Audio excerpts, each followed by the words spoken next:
Selamat datang dan kembali lagi di BT Channel, Partai Demokrat, lewat Ketua Umumnya, Agus Harimurti Yudhoyono, AHY, hari ini sudah secara resmi menyatakan bergabung ke dalam koalisi pengusung bakal calon presiden Capres Anies Baswedan.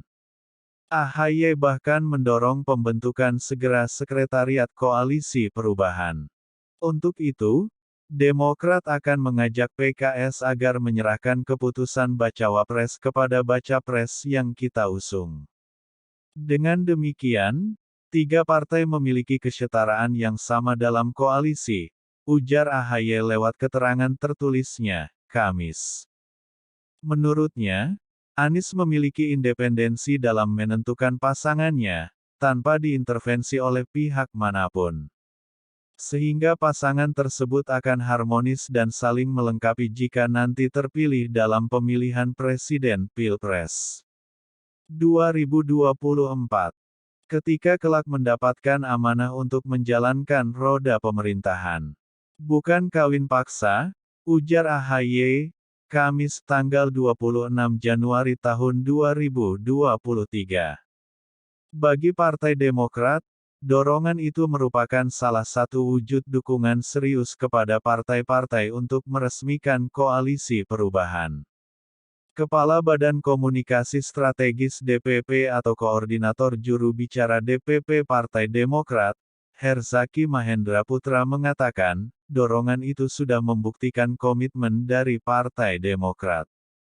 Ini bukti keseriusan dan komitmen Partai Demokrat untuk mewujudkan koalisi perubahan, kata Herzaki. Herzaki menegaskan, Partai Demokrat secara institusi maupun Ketua Umum AHY secara personal mengedepankan aspirasi rakyat dalam membentuk koalisi perubahan tersebut. Harapan rakyat akan adanya perubahan dan perbaikan di Indonesia. Khususnya terkait masalah ekonomi, kesejahteraan sosial, keadilan, penegakan hukum dan demokrasi, ujar Herzaki. Partai Nasdem malah sudah jauh lebih dulu mendeklarasikan Anies Baswedan sebagai bakal capres mereka dalam Pilpres 2024 nanti. Untuk memenuhi ambang batas pencalonan presidensial threshold, Demokrat dan Nasdem kini menunggu keputusan Partai Keadilan Sejahtera (PKS). Kader-kader dari PKS sebenarnya sudah semakin sering menunjukkan dukungan untuk ikut mengusung Anies Baswedan. Sayangnya, walau berulang kali coba meyakinkan komitmennya, belum ada deklarasi yang secara resmi dilakukan PKS. Juru bicara PKS, Muhammad Khalid menyambut baik usulan Partai Demokrat terkait pembentukan Sekretariat Perubahan. Namun, pihaknya masih harus menunggu keputusan Majelis Syuro PKS terkait sosok yang akan diusung sebagai capres dan cawapres hingga keputusan koalisi. Terkait deklarasi dukungan, DPP PKS menunggu arahan dari Ketua Majelis Syuro PKS, Habib Dr. Salim Segaf Al-Jufri.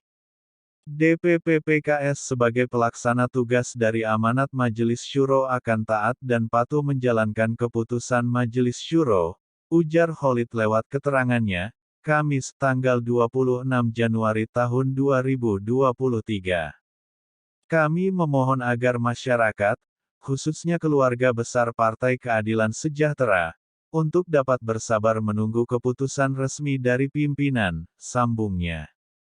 Kendati belum secara resmi mendeklarasikan koalisi dan pasangan capres-cawapres, tim kecil PKS, Partai Nasdem, dan Partai Demokrat terus menjalin komunikasi. Termasuk dalam membahas cawapres untuk Anies Baswedan. Semua pertimbangan dan pandangan ketiga partai sudah dibahas bersama. Prinsipnya, PKS setuju untuk mendukung siapapun yang terbaik yang paling besar peluangnya untuk memenangkan Pilpres, ujar Khalid. Keputusan PKS untuk bergabung dengan koalisi perubahan sepertinya memang tinggal menunggu waktu. Apalagi jika elit PKS merujuk pada fakta-fakta angka konstituen mereka, sejalan dengan pencalonan Anies sebagai capres. Lembaga Survei Kelompok Kajian dan Diskusi Opini Publika Kedai Kopi, berdasarkan survei tanggal 22 November hingga tanggal 2 Desember tahun 2022 menyatakan, bahwa antara PKS dan Anies sebenarnya saling membutuhkan. PKS dan Anies tampak saling membutuhkan. Pada bagian lain survei didapatkan hasil mayoritas pemilih Anies yakni 18,4% adalah pemilih PKS, kata Direktur Eksekutif Lembaga Survei Kedai Kopi Kunto Adiwibowo melalui keterangan tertulis yang diterima di Jakarta, Kamis tanggal 26 Januari tahun 2023. Berdasarkan survei, apabila ex-Gubernur DKI Jakarta itu tidak didukung PKS, potensi suara Anies akan hilang sebesar 18,4%. Sebaliknya, PKS juga berpotensi kehilangan suara apabila tidak mendukung Anies Baswedan. Pasalnya, terdapat 34,2% pemilih partai tersebut menyatakan tidak akan memilih PKS jika tidak mengusung Anies Baswedan. Survei opini publik menuju 2024 yang diselenggarakan Kedai Kopi juga mengungkapkan, keterkaitan antara partai politik dan sejumlah nama yang digadang-gadang bakal maju di Pilpres. Kunto menjelaskan, berdasarkan hasil survei yang dilakukan Kedai Kopi, terdapat asosiasi kuat antara partai dan capres. Partai Gerindra dengan diasosiasikan dengan Prabowo Subianto, sedangkan PKS dengan Anies Baswedan. Asosiasi tersebut didapatkan dari distribusi elektabilitas partai berdasarkan elektabilitas 4 capres yaitu Anies Baswedan, Ganjar Pranowo, Prabowo Subianto dan Puan Maharani. Distribusi tertinggi pemilih Gerindra mendukung Prabowo Subianto sebesar 74,7% diikuti Anies Baswedan 18,9%. Ganjar Pranowo 6,0% dan Puan Maharani 0,4%. Jumlah pemilih Gerindra yang mendukung Prabowo menjadi paling besar bila dibandingkan distribusi pemilih partai-partai lain terhadap Menteri Pertahanan tersebut. Sementara itu, pemilih PKS mayoritas mendukung Anies Baswedan sebagai capres dengan hasil 65,4%. Jumlah itu juga menjadi yang terbesar jika dibandingkan distribusi pemilih partai-partai lain terhadap Anies.